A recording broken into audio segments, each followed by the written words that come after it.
I'm Megan Grettinger. I work at the Papa John Center for Entrepreneurship at Iowa State University.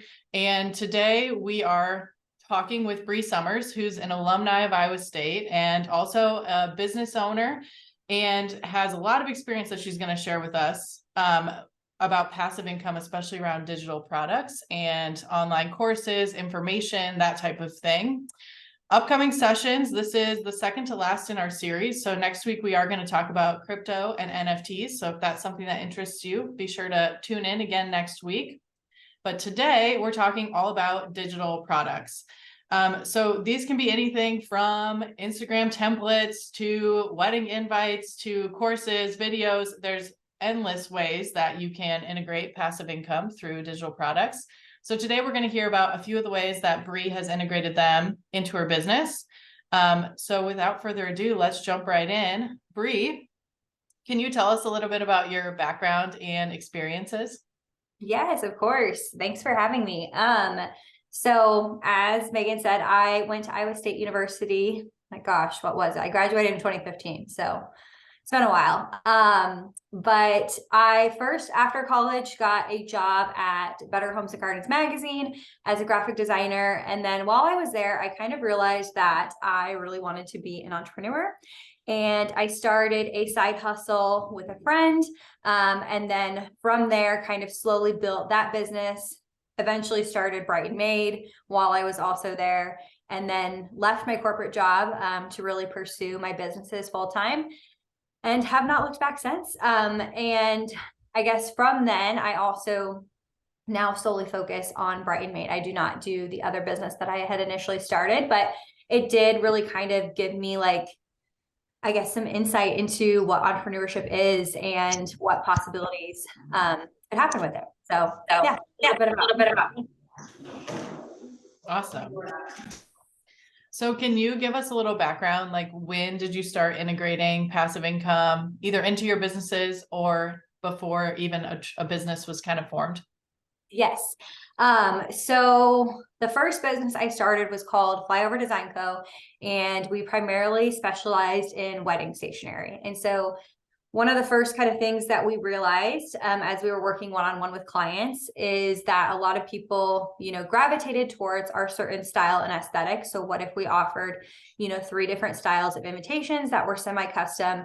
So they're purchasing the invitation, but they're not getting the fully custom design experience for people who maybe had a smaller budget or just didn't really need the fully custom experience. And so that was kind of when we first introduced products in that sort of way. So there is a little bit on our end, but it wasn't the fully custom design experience. And then from there, we also started selling some invitations. We sold the rights to some of our design suites on a greeting card website. And we're able to make, passive income through that. So those were kind of the 2 big things that I did with the initial company.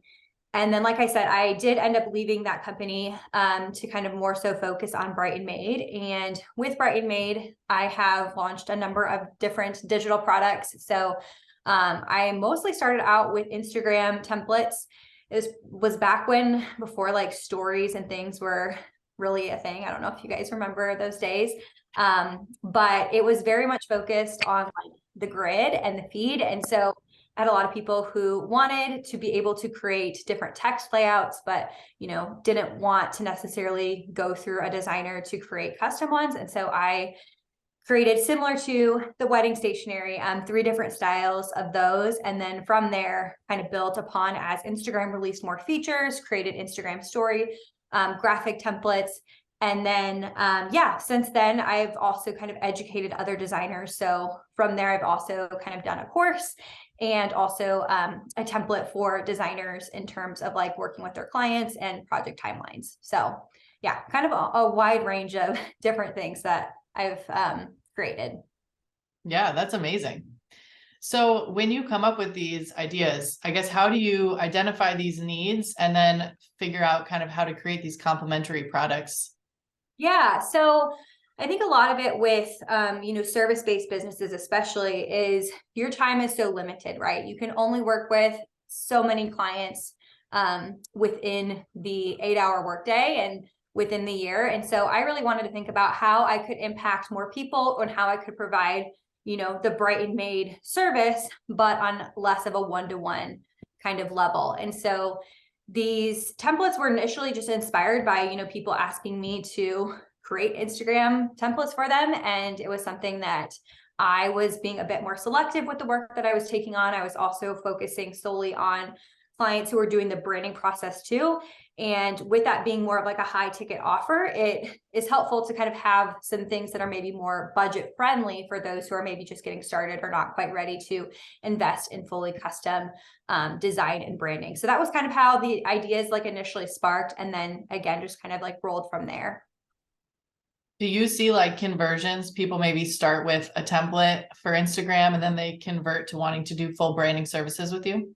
Yeah, totally. I definitely think that there is like this, I guess, like gradation of like maybe someone just starts with a template and then they slowly kind of work up from there. So yeah, definitely have had clients who have purchased templates who have then turned into like fully custom brand clients. And that's not always necessarily the goal, but it's awesome when that does happen. But yeah, just being able to really kind of like offer them something that isn't the one-to-one service, I guess, is like really the goal with a lot of our digital products. And we're hoping to come out with more even this year, where we're able to kind of really take it beyond just the Instagram templates, but offer other graphic design resources, because it is something that so many people ask me about and need help with. But yeah, aren't maybe able to invest in fully custom work right away. When I assume also capacity on your end, like because Yes. it is one-to-one, everybody can't be served. So that's awesome. Yep. Yes. And another thing I will say too is that I also have my templates on Creative Market. So I don't know if you guys are familiar with Creative Market at all. And I also have some on Canva as well. So with Canva, I've been actually like more so still like exploring this, but there are certain different paid versions of Canva. So if someone uses like one of your paid items, you can like get royalties from that. So that's like one way. Like I said, I haven't fully dove into that, but with Creative Market, the nice thing is that there's other people, while they do like take a cut of the sale, there's people who maybe will be searching specifically for an Instagram template that are finding me and purchasing from that rather than through just directly through my business. So it's nice to kind of get your products on different platforms for those reasons so that other people can find you. Yeah, that's a great point. Are there any other platforms that you have used or tried outside of Creative Market and Canva? So we did with the wedding stationery, we did have them on Etsy.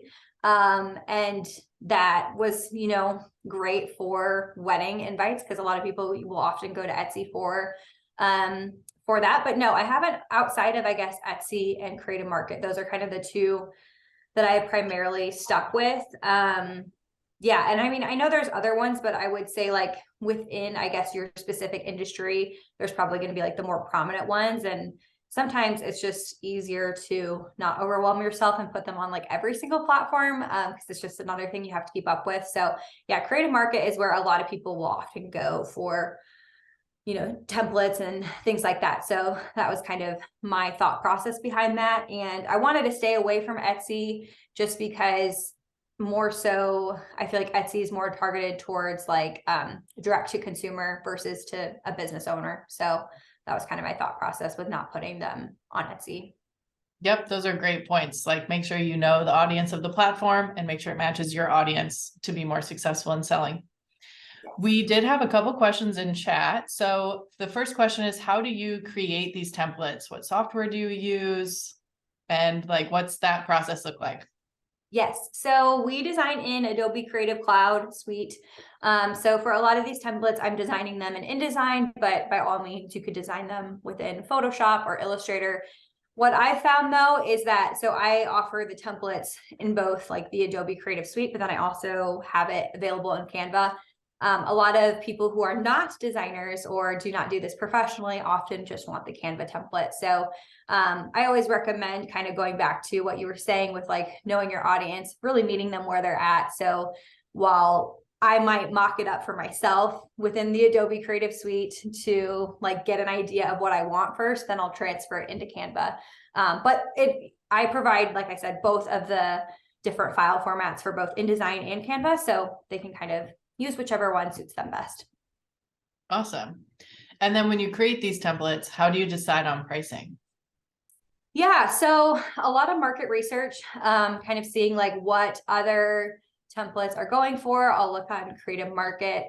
And then also too, just kind of thinking about like the value of what these templates are providing for them. And then also thinking about like, you know, when you are selling a digital product, while you hope that that person has great integrity and doesn't take it and, you know, repurpose it or do something with it, like there is always that possibility. So kind of like even factoring that into the equation, I'm always very hesitant with like how I'm selling my artwork, just because it's obviously something that is, you know, near and dear to me. So I don't just want to like give that away for people to go and take and profit off of. So with Creative Market, the nice thing is that they do have like personal licenses and they have commercial licenses as well, so that depending on like what the need is for, people can pay different amounts.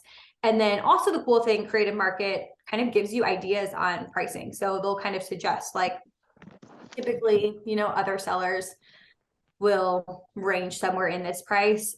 For me, because I had kind of built up a bit of like an audience and people who, you know, wanted these and had more of that demand, I felt like I was able to charge maybe a little bit more than the average Joe for the template, because I had like built up more of like a wait list and, you know, letting my audience know that I was selling them. Yeah. So kind of going back to some of that protection things, like what things would you say people need to keep in mind, especially if they are selling digital products? And are there copyright things that you need to do, legal things, or if you see somebody using your artwork in a way that they're not supposed to, how do you kind of handle that too? So can you talk through that side of things? Yeah, you know, the unfortunate situation with nowadays and just the digital world that we live in, I think oftentimes people don't even understand what copyright laws are, which is very alarming. But also too, I don't think people understand necessarily like what they're signing up for. So for my template specifically, initially, I did not have it very clearly like spelled out that these are designed for Instagram use only. So I had people taking them and using them for all different types of templates for their branding, for other marketing materials, and they were never designed to be used that way. So I make it very clear, like on the purchase agreement, that they, when they're buying and downloading, that this is intended for like a one license use for Instagram specifically. But by all means, like I can't fully control them to not. You just hope that people will be in good faith and not do that. I have had some people reach out and ask if they can purchase an additional license for beyond Instagram. So in that case, I'll also, you know, offer them that as well. But yeah, I mean, it's just one of those things that also I have to kind of like, is it worth my mental health to go track people down, or is it not worth it? And I just kind of, towards the end of the day, like if people want to, you know, copy or do things that they're not supposed to, it probably will come back to bite them eventually. So yeah, I just kind of usually, unless like unless they're like selling the template or like doing something like that. But, you know, just making sure that like within the purchase agreement, people know what they're signing up for, have it very clearly stated what the license is used for. And then even in the download files, like I'll have, you know, additional notes on that, you know, it's not intended to be repurposed or redistributed in any sort of way. So how did you first come up with your purchase agreement? Like if somebody's just getting started, do they need to work with a lawyer for that? Or are there things online available to them? Yeah, so I did not. Typically, like with the website platform that you're using, they'll often have like a purchase agreement template that you can use and plug and play and really just like kind of make it your own. So I would say you don't really need to. You can honestly find different purchase agreement templates online too. Like if your website provider doesn't have like a template for you to begin with, but then just kind of like adjusting the terms to make sure it matches like what the license is used for. So noting that like it's, if for example, if it was designed for Instagram only, making sure that like your template reflects that. Yeah, I don't think you need to necessarily work directly with a lawyer, but by all means, like I'm not a lawyer, so don't take this as legal advice. But I think when you're just getting started, I think it's fine to kind of use a template. And have you had a situation where you have seen somebody using your templates the wrong way? And if yes, like if you just came across it, how did you handle that situation? Yeah, there was a few times I came across people using them for more than Instagram, in which case I'll just let them know, or they did know, and they'll say like, hey, I know I'm not supposed to do this, but I want to, so can I pay an additional fee? So yeah, there's been cases like that. There's been other times, like I said, sometimes I just ignore it because it's not really worth my energy. So I think it just kind of depends on the person and the situation and how they want to handle it. But yeah, usually I'll just kindly remind them that the license was for Instagram only. And if they're wanting to purchase, a greater license, this is what the cost of that is. So kind of along those lines, like as we're selling products, we also want to like give teasers or put things online for free. So like Instagram or Pinterest or these other places. And then people might share or use those in different ways too. Are there tactics for you to be able to make sure people are at least like saying where they found these or using things the right way if we are sharing our artwork or digital products, pieces of them online for free in like these open public forums for marketing purposes? It kind of goes back to the same sort of thing where it's like when you are providing a digital downloaded good, you can hope and have best faith that people are going to, treat the terms correctly, but you can't control everyone. I also don't make enough money off of them to go track everyone down to make sure that they're using them correctly. So I just honestly ignore it. I have like places in my template download where it says like, this cannot be distributed. This was free from me. You cannot use it for other things. So I have all of that spelled out, but I don't personally go down and track people down. Now, if that was like a majority of my business, I'm sure I'd be a little bit more due diligent about that. But I don't know. It's not worth the stress of like a free Instagram template or like a $50, product. So that's kind of my motto. Not saying it's the best. Awesome. Thanks. That's good perspective. We are getting some questions in chat. So the first one from Corinne says, advertising your Etsy store. Did you create advertisement in Pinterest? What other platforms did you use to advertise your templates? So I did not do any sort of paid ads, if that's what you're asking. For both the wedding stationery and the Instagram templates, a lot of it came from social media. So I have very much been a big advocate of social media marketing. So really have tried to grow my Instagram and my Pinterest views and just like overall engagement and stuff, and kind of build up more of like a fan base on there so that they're ready and excited to purchase from me. I found that it's a lot easier to build up the business that way rather than trying to force it down their throats through paid ads. I'm not saying that you can't use paid ads. You totally can. That's not what I've personally done. Awesome. So for online courses, because we've talked a lot about products, so I'm going to jump over to the course side, but for everybody online, feel free to keep dropping questions in the chat and we'll kind of bounce around. But from a course perspective, how did you first create a course and what kind of inspired that? And what tools or resources did you need?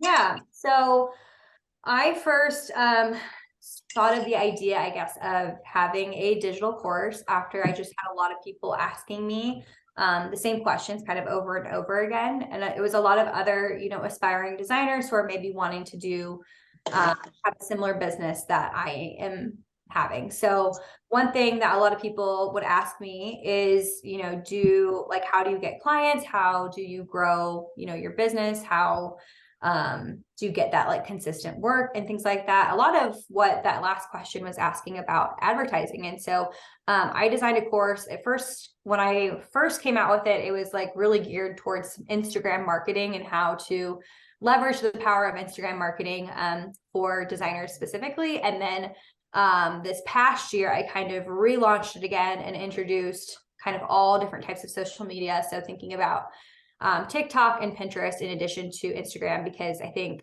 social media platforms are going to, come and go, and there's going to be ones that are on the horizon, and things are always going to be changing in the social media marketing world. And so that for the sake of me not having to update my course every 5 seconds, but also to just so that I could teach them more evergreen marketing principles that really will stand the test of time, and something that they can really kind of apply to various types of platforms. So that was kind of where the first idea came from.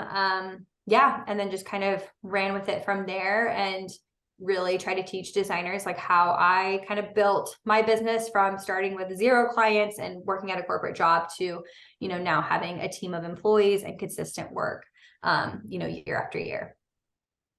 So are your courses like an ebook type thing, or are they videos, or what do they kind of look like? Yep. So they're kind of a combination of a few different things, primarily video, but they could a lot of it is just me talking. So they could always just listen to it too. But then there are some downloadable slides and stuff that they can also have with the course. I know everyone kind of learns a little bit differently. So if they'd rather read through versus listen, they can. And then also it has some PDF guides as well. So kind of a mix of stuff, but I would say primarily video. So how did you record the videos? What tools did you use? Where do you host this? Any tips for somebody who wants to do this? What resources might they need? Yep. So my course is hosted on Teachable. There's a number of different course platforms out there. Kajabi is a big one. When I was initially kind of researching the different platforms, I went with Teachable because it was a little bit more affordable than Kajabi. Kajabi, though, can do a lot, but it's very expensive. So unless you are ranking in bank on your course, I just that's not a huge portion of my business. It's a small portion of my business. So I went with Teachable because it was just a bit more affordable and it had all the tools that I needed to do. But by all means, there are plenty of platforms out there where you can host them. I also know you could just do it, through a hidden page on your website or through a password or something like that. There's other platforms where you could kind of get scrappy and not have it on a platform. One big thing about my course, though, that was important to me, and which is why I wanted it on a platform like Teachable, was Teachable allows you to kind of enforce certain lecture watching or incorporate quizzes or see the progress of a student, which is helpful. I think oftentimes people will find with courses, people will buy them and then will never take them. And so as the educator, I want to make sure that people are actually taking the course, and it's important for me to kind of see their progress. Whereas if I hosted that on my own website, I wouldn't necessarily have those analytics.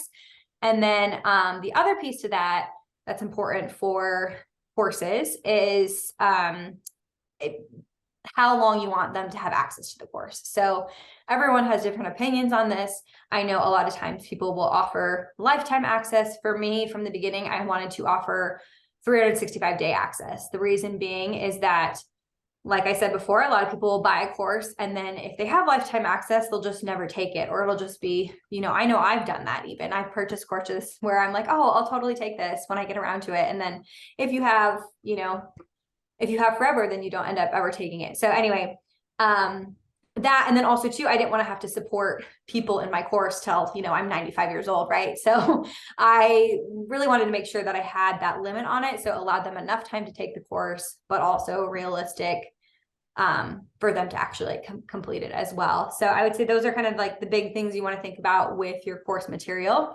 And then in terms of creating the actual course, nothing fancy. I just did, screen recordings. I created my slides within InDesign because I'm a designer, but you could do probably Google Slides or whatever works best. And then, yeah, that was kind of, I would say the two big things. Awesome.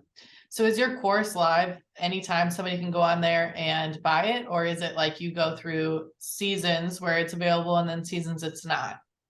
Yep. So it is going through right now seasons where it's available and when it's not. However, I am in the process of switching it to be available all of the time. So that should be coming out shortly, where I'll have it available for purchase at any time. And was there reasoning behind one or the other? Yeah. So one thing I'll also say too, which I think people might find helpful. So before I actually created the course, what I did was I did a pre-sale of the course. So I had this idea of the course, but I didn't actually spend, hours upon hours creating this course. So instead I offered it at, more of like a pre-sale price, just to make sure and validate that like there was a demand for my idea. Because I think the problem with courses is that people could spend, hours upon hours creating this course and then no one buys it, right? So I always recommend, that was something that my business coach had taught me, but also something I recommend to other people, is just to do like a pre-sale of the course, validate your idea, make sure enough people buy it. If only 2 people buy it and you're like, yeah, it's not worth my time, you can refund them their money. So I started off by doing a pre-sale, went really well. A lot of people bought it. So then I ended up, creating the actual course. And then after I created it and that first round of students went through it, I was able to get testimonials, which is also really helpful, because I think when you're doing, the initial sale, you're like, I don't have anything to back this up because nobody's taken it. So the nice thing about the pre-sale is it's less pressure to have those testimonials, and you don't have to come out and say it's a pre-sale. You can if you want. I know I've seen it done both ways. So it can just kind of depends on like your own marketing tactics and like how you want to handle that, how transparent you want to be. But yeah, either way, you could treat it as a pre-sale, like I said, or just like market it as if it's not. But the nice thing is that once those first round of, students go through the course, then you're able to gather those testimonials. And then when you do a relaunch of it, you're able to have, social proof to back it up. So I would say the nice thing though about having like the doors open and close is obviously just that demand for urgency and making sure that people purchase within the time frame. Very much, especially in the course world, people buy when they're, pressured to. So that having like the open and close date kind of helps enforce that. And then also allows you to really like introduce the course, make sure that like, it's built to be the way that you want before you have it on Evergreen. And one thing for me, once I did switch it over to Evergreen, so meaning that the course is open all the time, is that I wanted to have different funnels set up, which is what I'm in the process of doing now, where, someone might take my free webinar on, how to find their design style, and they'll take that webinar and then they'll go through a series of emails where they'll have like a special coupon offer to, enroll in the course, to again, kind of offer, because it's open all the time, there isn't as much of that urgency. So when you have them in these different funnels, you can then kind of create that urgency with these like limited time offers. Which is something that I found to be super helpful. I don't know if that even answers your original question, but there were so many good tidbits there. I was like having to take notes because there were so many good things. First, the pre-sale, what a great idea. If you do that, how do you like make sure that they have the right expectations for timeline? Because a lot of times when you buy an online course, you get it right away. So how did you kind of manage that? Yeah. So when I initially launched it, I want to say it was like in November, it was right before Thanksgiving. So I told them that the course wouldn't drop until January 1. And I said that I was planning to drop 1 new module per week. You could do 1 new module per month. You could do whatever is a realistic time frame for you. And the cool thing is with the pre-sale is you can really spin it as to like, hey, this course won't be available right away, but that's because we don't want to overwhelm you. We want you to really take it on your own pace. So with us dropping a new module per week, starting, within the new year, when you're, fresh and ready to go and dive into business, like this kind of keeps you on track to finish the course. So, in terms of marketing, you can always like spin it in different ways, where if it's not a pre-sale, you can be like, hey, you get instant access to this and you can binge it right away and you can finish it this weekend. So obviously just like changing out the strategy depending on if it's a pre-sale or not. Yeah, awesome. That's great advice. So then you mentioned funnels, which I'm not sure if everybody is familiar with funnels. So can you kind of talk through what those are, why you use them, how they might be helpful in a space like this? Yeah. So essentially like, basically with any type of course or offering that you have, you'll want to also have, potential free incentives for someone to test out, the product or the course before they actually buy it, right? Because we all want to make sure, just like when you're buying a car, you probably are going to test drive it before you spend a bunch of money on a car. So with these different funnels, I'm essentially having different magnets to kind of see what people would be drawn to. So for my course, I'm going to have 3 different kind of overarching funnels. The first is a free masterclass where all they have to do is put in their email, and then they'll get sent the free masterclass, which is part of the course.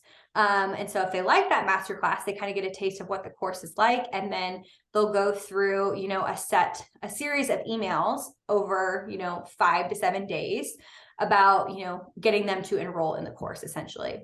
With this funnel, there's also kind of, as I was mentioning, there's like a limited time offer component. So, anyone could go and buy the course at any time, but if they're in this funnel, they're getting this like additional incentive to, have a discount on the course to kind of entice them to purchase it more like with more urgency, I guess is what I'm trying to say. And so with those funnels, I use a platform called Deadline Funnel, and it actually will track the user's like IP address, which is really cool, so that it can actually like quite literally like expire and not allow them to have that discount if they don't enroll within like that certain time frame. So yeah, that's one funnel. And then another one, because it's like a course about social media, another funnel I have is like a Instagram guide on content ideas for designers. So again, it's all different like freebies that essentially play off of the course material, so that people can kind of get a taste of what the course is like. Yeah, that's awesome. It warms up the offer, like basically makes them a warm sales call instead of cold. Yes. And then also like in the same vein as passive income, it's all automated, right? So like there's upfront work, but then eventually it all kind of does its thing for you where they just can make their way through the funnel. Yes. So when it comes to courses, I would say another thing a lot of people feel is this imposter syndrome, or feeling like I'm not the expert in the field. How did you ever feel that way? If you did, how did you overcome it? Or do you have any suggestions for people who might kind of be in that space? Yeah, no, I definitely feel that way. I still feel that way. I think it's very much of a human response for us to all feel like we don't, I never actually took business classes either at Iowa State. So like I always felt like, oh, who am I to teach on running a business if I never even took a business class? So I think it's easy to get caught up in that. But one thing that I've just kind of learned is that you don't have to be this like full-blown expert in the thing that you're teaching. You just need to have a 10% edge. So as long as you are 10%, ahead of the people that are wanting to learn from you, you still have something really amazing to teach them.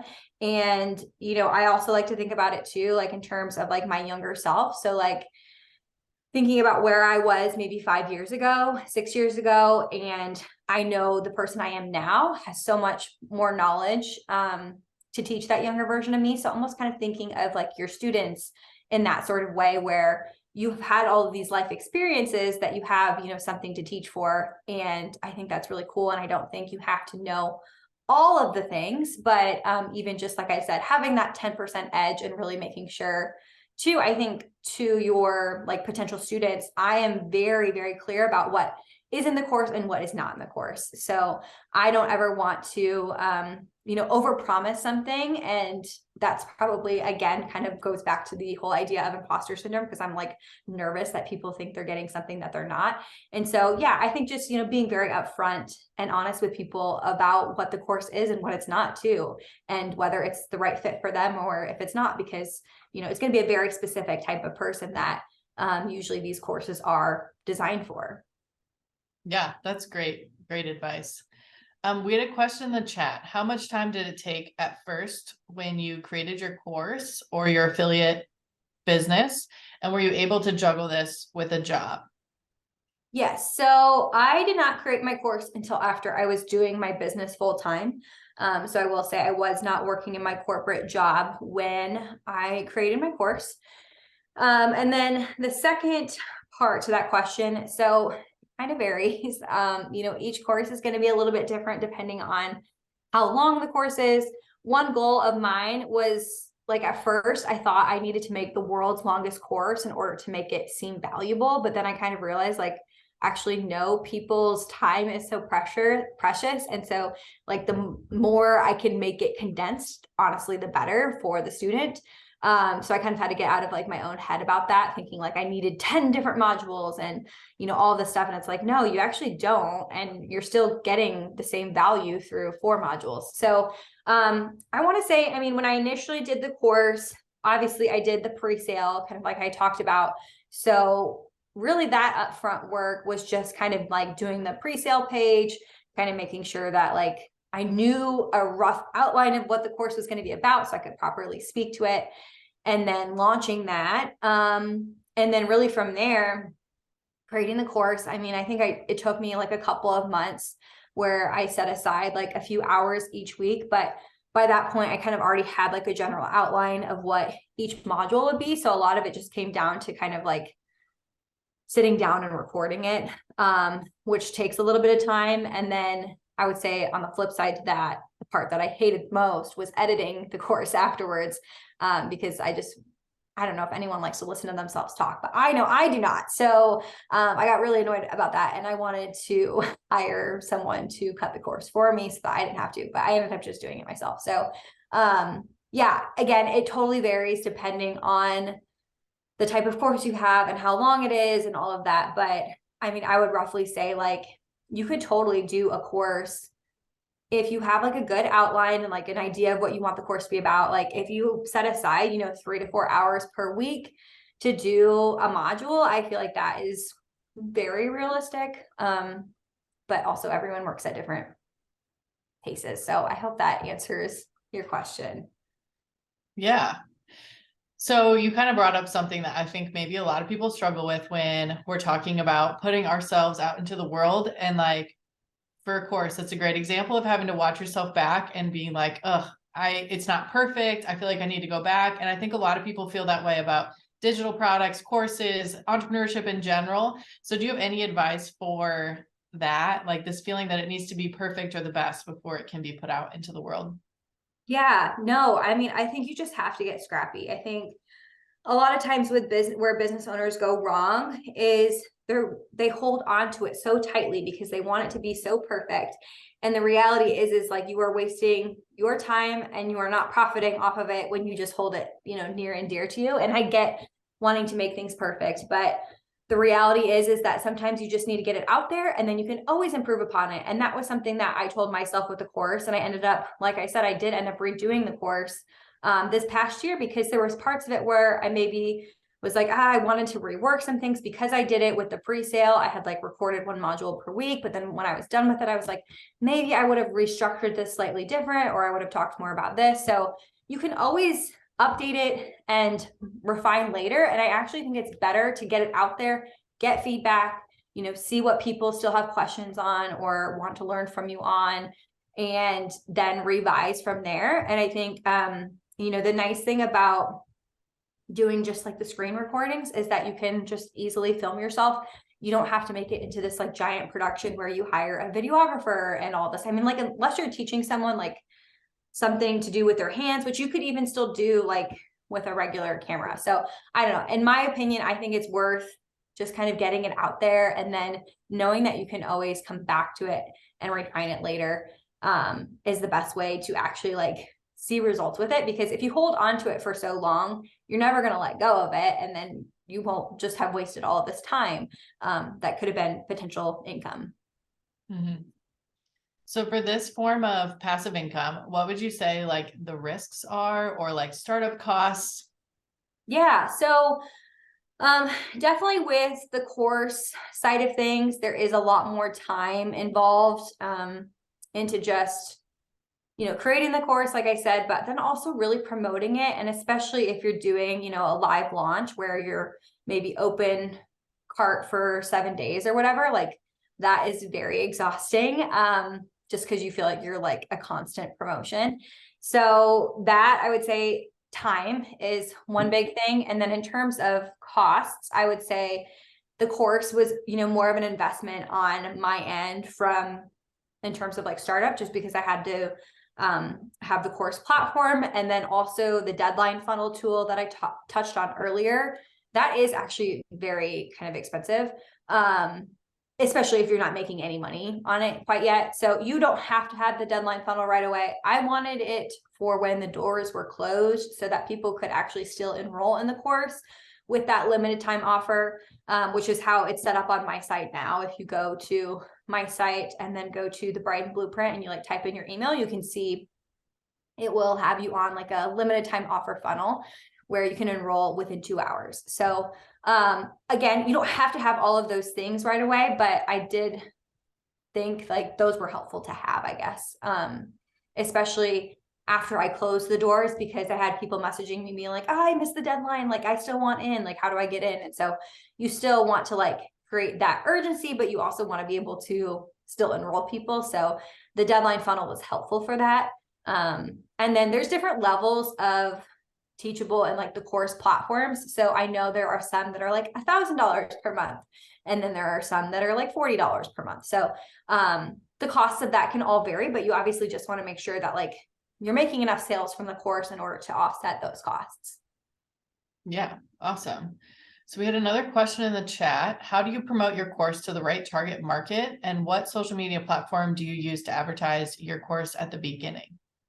Yes. So I had built up a bit of an audience of other aspiring designers just naturally. I think it's easy for people to kind of follow and engage with other business owners who are maybe doing something similar to what they hope to do. So I kind of already had a little bit of an audience of designers on Instagram, and that's primarily where I promoted the course.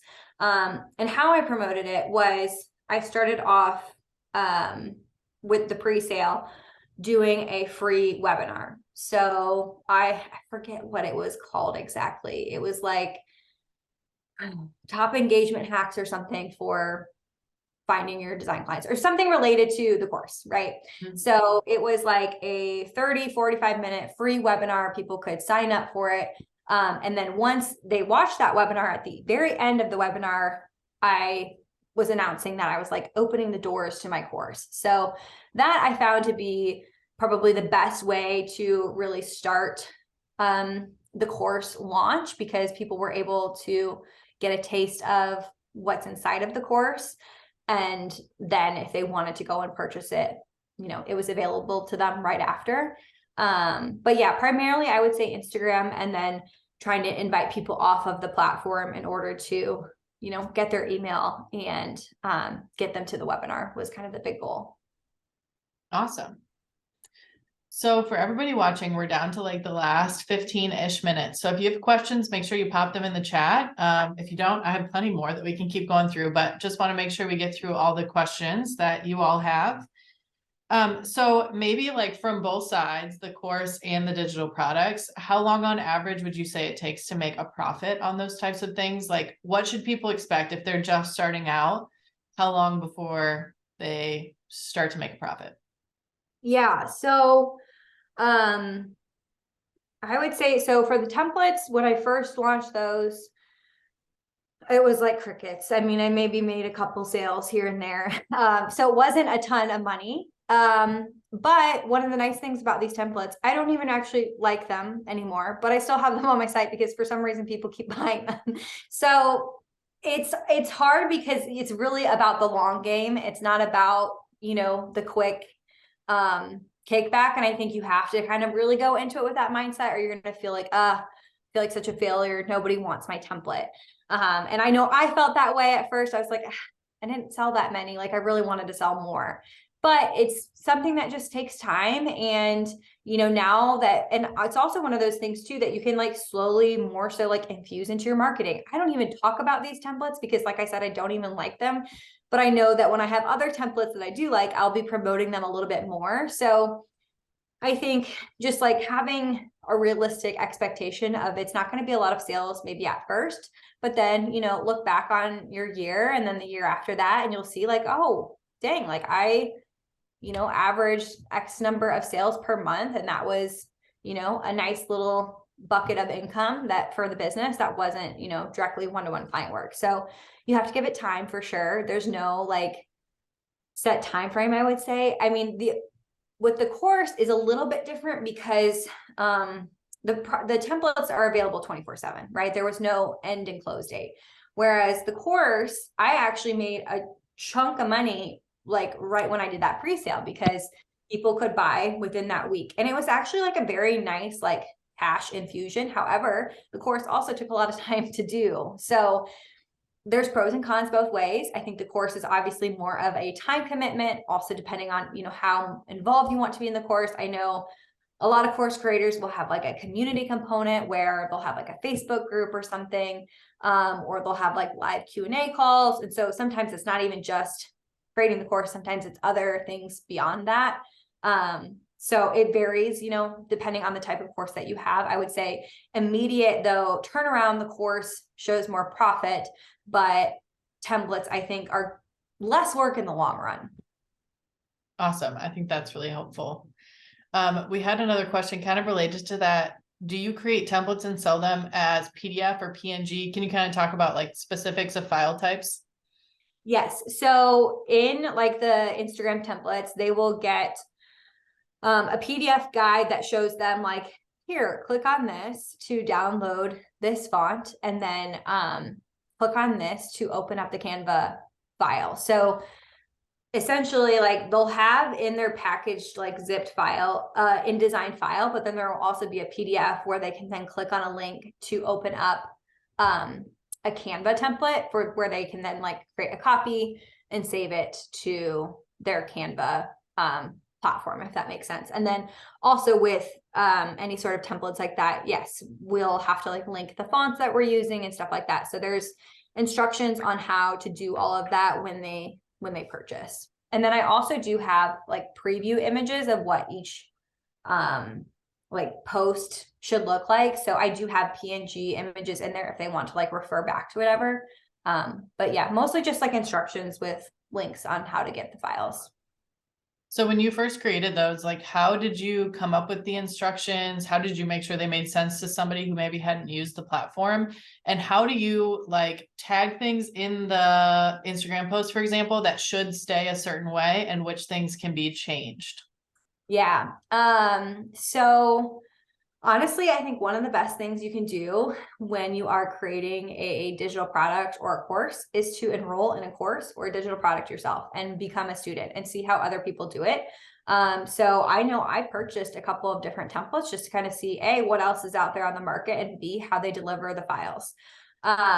So then from there, I was kind of able to figure out like, okay, I do want to have like an instruction sheet. I want to make sure though that people can click on the link. So one thing that I ran into is a lot of people were opening up the PDF in preview. When you open it in preview, it doesn't have hyperlinks. They have to open it in Adobe Acrobat. So long story short, I made sure with each kind of process that I was A, testing it out on someone who was a non-designer, and then B, just making sure that like the files like are delivered properly and all of that. So always run tests, but then I also don't think it hurts to, like I said, purchase a template that's out there to see how other business owners do it.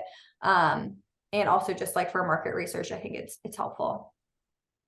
And then for within the file, if there are like certain things that they shouldn't change or can change, how do you kind of notate that? Yeah. So that is kind of a trickier thing because some of the templates have pixel-based artwork, which essentially they would have to open up Photoshop in order to like alter the colors or something like that. So I just explain in the downloads like, hey, certain colors and elements of the art, like due to the nature of the artwork, these cannot be altered.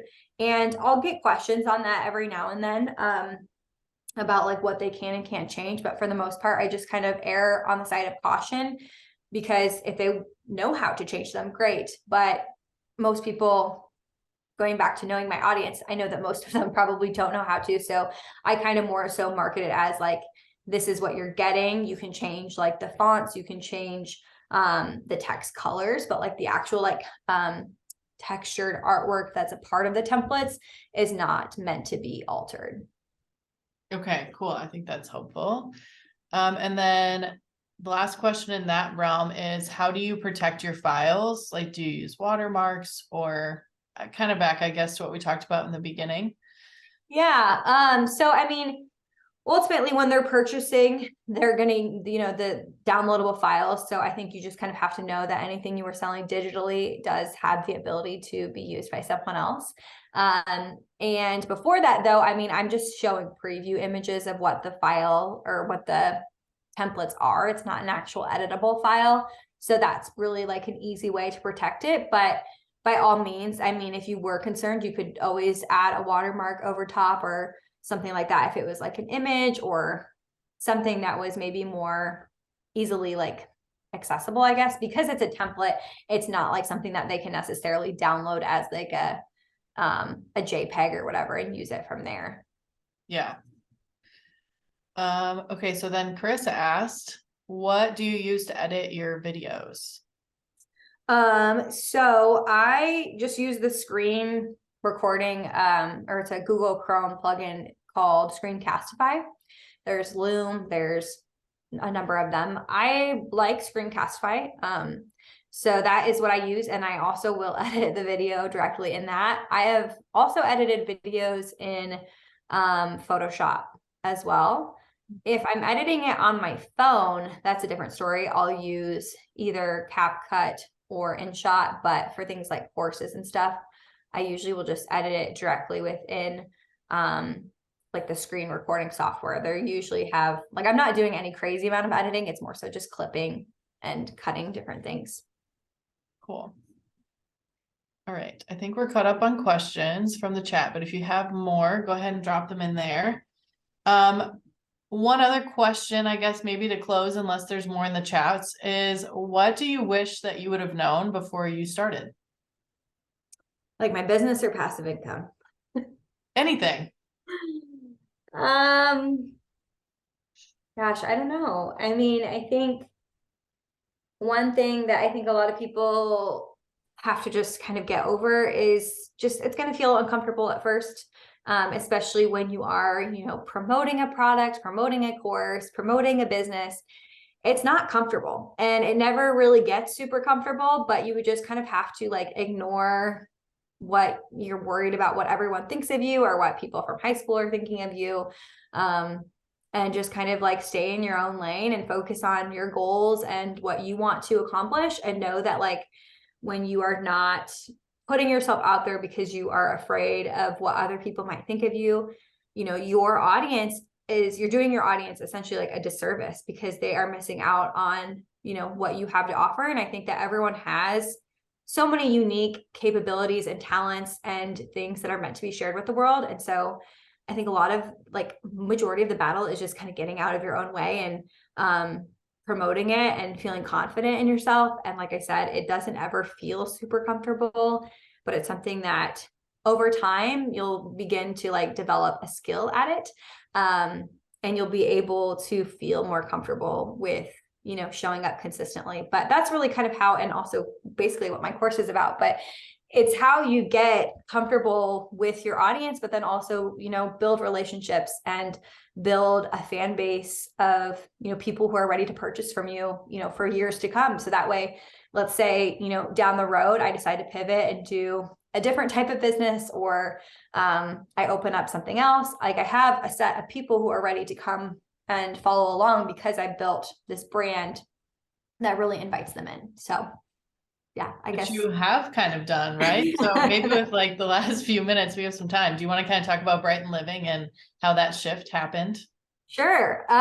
So in addition to Brighton Made, what was it? Not last year, but the year before, I started another kind of like sister brand called Brighton Living. And Brighton Living essentially started off as like a home decor kind of brand where I was able to really share my passion for design in other ways from just branding. And since then it has kind of morphed into a little something different, which I haven't fully like revealed quite yet. But my goal for Brighton Living has always just been to have, I design for people all day, every day.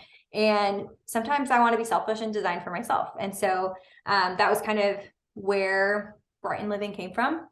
And yeah, has since kind of evolved, and I've had to kind of, prioritize what it's like to run a product-based business over a service-based business, because obviously I've been doing the service-based side for so many years that when you start a new side of business, it's like, oh, this is a whole new world that I didn't even realize. So obviously there's lots of pros and cons too with like the product side of things, but it also allows, you know, people to support me in other ways than just that one-to-one design service, because, you know, people might follow me because they like my house or they appreciate my design style, but maybe they don't have a business that they need branded, or maybe they're not really in the market for that, but they want to like be a part of, you know, an everyday type of item. So that was kind of where the idea of Brighton Living came to be. And like I said, it has been a work in progress and something that obviously not finished with it yet. And I've, you know, really kind of had to figure out how much of a priority, and this is also true, I guess, with like courses and digital products, like how much time do you want that to take up within your overall like business model? I think it's really great to diversify and have different, you know, areas of income. But I think one thing I really realized with Brighton Living is just how much time and energy products can really be, but also there's lots of potential there too. So yeah, it's been a work in progress, but it's been a fun outlet for sure. That's awesome. So we did get one more question. I think kind of maybe already talked about it, but how do you build credibility of your course with potential students? So I know you talked about like getting reviews and testimonials. Anything else to kind of add to that? Yeah. So, I mean, when you're doing that initial pre-sale, I would say you are your biggest testimonial. So you're going to be really like showing like, hey, I'm teaching you this because I did this for myself.